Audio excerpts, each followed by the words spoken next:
முதல்வர் மு.க.ஸ்டாலினுக்கு அதிமுக பொதுச் செயலாளர் எடப்பாடி கே. பழனிசாமி கண்டனம் தெரிவித்துள்ளார். ஸ்டாலின் ஆட்சியில் தலைகுனிந்து நிற்கிறது தமிழ்நாடு என்று எடப்பாடி கே. பழனிசாமி தெரிவித்துள்ளார். தமிழ்நாட்டை தலைநிமிர வைப்பேன் என வாய்சவடால் பேசுகிறார் ஸ்டாலின் என்றும் எடப்பாடி கே. பழனிசாமி தெரிவித்திருக்கிறார். கூடுதல் விவரங்களை செய்தியாளர் சந்தானத்திடம் கேட்டு பெறலாம். சந்தானம், கூடுதல் விவரம் என்ன?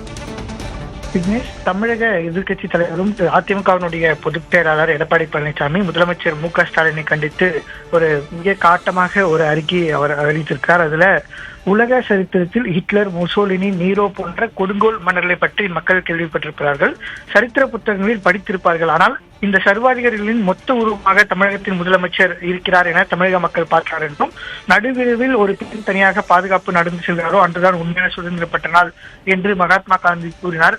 ஆனால் கடந்த 56 மாத திமுக ஆட்சி காலத்தில் காவல்துறையை தனது ஏவல் துறையாக முதலமைச்சர் மாற்றி வைத்துள்ளதால் சட்ட ஒழுங்கும் சந்திச்சிருக்கிறது என்றும், 6 வயது சிறுமி முதல் மூதாட்டிகள் வரை ரோட்டில் நடந்து செல்ல முடியாத ஒரு சூழல் இருப்பதாகவும், போதை ஆசாமிகள் எந்த நேரமும் இவர்களை சீரழிப்பார்கள், கொலை செய்வார்கள் என்று தெரியவில்லை.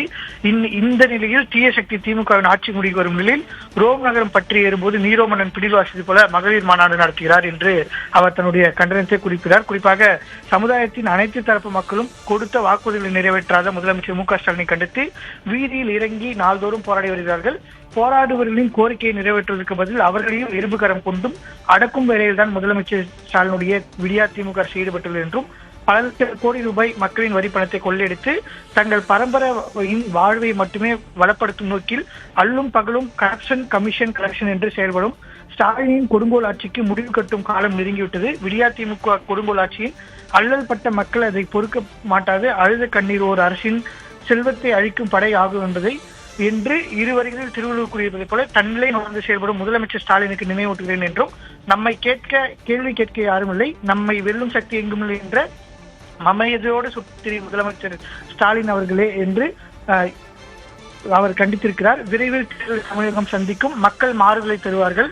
எய்த்து பிழைக்கும் தொழிலை இத்தநாள் வரை செய்து வந்த தீய சக்தி திமுக கூட்டம் மூளைக்கு மூளை அணங்கி ஒடுங்கி வைக்கப்படும். தமிழக மக்கள் குறிப்பாக பெண்கள் சுதந்திரம் பெறுவார்கள் என்று ஒரு காட்டமான அறிக்கையை எதிர்க்கட்சி தலைவர் எடப்பாடி பழனிசாமி வெளியிட்டிருக்கிறார். நிச்சயமாக சந்தானம், முதல்வர் ஸ்டாலின் தரப்பிலும் எதிர்க்கட்சி தலைவரின் தரப்பிலும் மாறி மாறி காட்டமான விமர்சனங்கள் முன்வைக்கப்படுவதை பார்க்கிறோம். தற்போதைய விவரங்களுக்கு நன்றி.